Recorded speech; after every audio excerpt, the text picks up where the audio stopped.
ધોરણ 12 ની અંદર સાયન્સ પ્રવાહમાં પૂરક પરીક્ષા જે પણ વિદ્યાર્થી મિત્રો આપવાના છે એમની હોલ ટિકિટ આવી ગઈ છે. આજના વિડીયોની અંદર હું તમને સમજાવવાનું છે કે હોલ ટિકિટ કેવી રીતે ડાઉનલોડ કરશો અને તમારે કઈ કઈ વસ્તુઓનું એમાં ધ્યાન રાખવાનું છે. તો યસ, તો સૌનું નામ છે પ્રિયેશ પટેલ.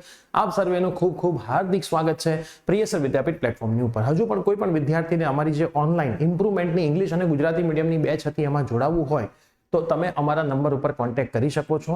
અમારા નંબર ઉપર તમે વોટ્સઅપ કરશો એટલે ફીસની માહિતી અને બધી જ માહિતી આપવામાં આવશે. ઓછા ટાઈમમાં પણ તમે સરસ રીતે અમારા ઇમ્પોર્ટન્ટ વિડીયોઝ જોઈને રિઝલ્ટ લાવી શકો છો.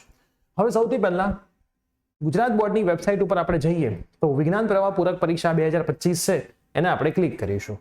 આ જ રીતે આ જ સર્ક્યુલર સામાન્ય પ્રવાહ માટે પણ આવી ગયો છે અને ધોરણ 10 માટે પણ આવી ગયો છે. હવે આમાં આપણે વાંચીએ ગુજરાત માધ્યમિક અને ઉચ્ચતર માધ્યમિક શિક્ષણ બોર્ડ ગાંધીનગર દ્વારા માન્યતા પ્રાપ્ત રાજ્યની તમામ વિજ્ઞાન પ્રવાહ ધરાવતી ઉચ્ચ માધ્યમિક શાળાઓના આચાર્યશ્રી, શિક્ષકશ્રી, વહીવટ કર્મચારી, વાલી અને વિદ્યાર્થીઓને જણાવવાનું કે આ જે પૂરક પરીક્ષા છે 23/6 થી શરૂ થનાર છે. એના પ્રવેશ પત્ર 12/6/25 થી બોર્ડની વેબસાઇટ ઉપર મુકાઈ ગયા છે. શાળાઓ દ્વારા શાળાનો ઇન્ડેક્સ નંબર અને શાળાનો નોંધાયેલો મોબાઈલ નંબર અથવા ઈમેલ આઈડી દ્વારા લોગિન કરી, મતલબ આ વસ્તુ શાળાએ કરવાની છે, તમારે કરવાની જરૂર નથી.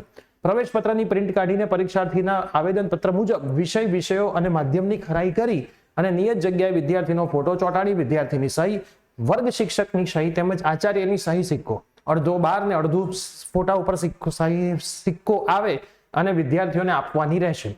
હોલ ટિકિટ સાથે પરીક્ષા માટેની ધોરણ 12 વિજ્ઞાન પ્રવાહની સૂચના નંબર હોલ ટિકિટની પાછળના ભાગે પ્રિન્ટ કરી વિદ્યાર્થીને આચાર્યશ્રીની સહી સાથે ફરજિયાત આપવાની રહેશે. હોલ ટિકિટ સાથે ઓનલાઈન મૂકવામાં આવેલ વિતરણ યાદીમાં હોલ ટિકિટ તથા સૂચના પ્રત આપ્યા બાદ પરીક્ષાર્થીની સહી લેવાની રહેશે, જેની તમામ સંબંધીએ નોંધ લેવાની રહેશે. તો ખાસ મિત્રો તમારે શું ધ્યાન રાખવાનું છે કે તમારે આમાં કશું જ કરવાનું નથી. તમારે સ્કૂલે જતું રહેવાનું, તમારી ફોન કરીને અથવા તમારી શાળા તમને જણાવશે ત્યારે જતું રહેવાનું. એ તમને હોલ ટિકિટ સ્કૂલેથી પ્રોવાઈડ કરશે. હવે ઇમ્પ્રુવમેન્ટ એક્ઝામમાં ખાસ તમે યાદ રાખજો કે ઇમ્પ્રુવમેન્ટમાં તમારે જેટલા પણ સબ્જેક્ટનું ફોર્મ ભર્યું હશે આવશે, પણ માની લો કે એમાંથી તમે અમુક સબ્જેક્ટમાં પાસ હતા ને આપવા નથી જતા, બધામાં પાસ હતા ને અમુક જ આપવા જાઓ છો, તો જેમાં તમે એબસન્ટ રહેશો એમાં તમારી ફેબ્રુઆરીની જે એક્ઝામ હશે એના માર્ક ઓટોમેટિકલી ગણાઈ જાય છે. તો તમારે ચિંતા કરવાની જરૂર નથી કે કેવી રીતે ગણાશે ને બેસ્ટ ઓફ 2 પ્રમાણે માર્ક ગણાવશે. ફેબ્રુઆરી અને જૂનની જે પરીક્ષા છે જૂન જુલાઈની, એ બંનેમાંથી જે બેસ્ટ હશે એ ગણાશે.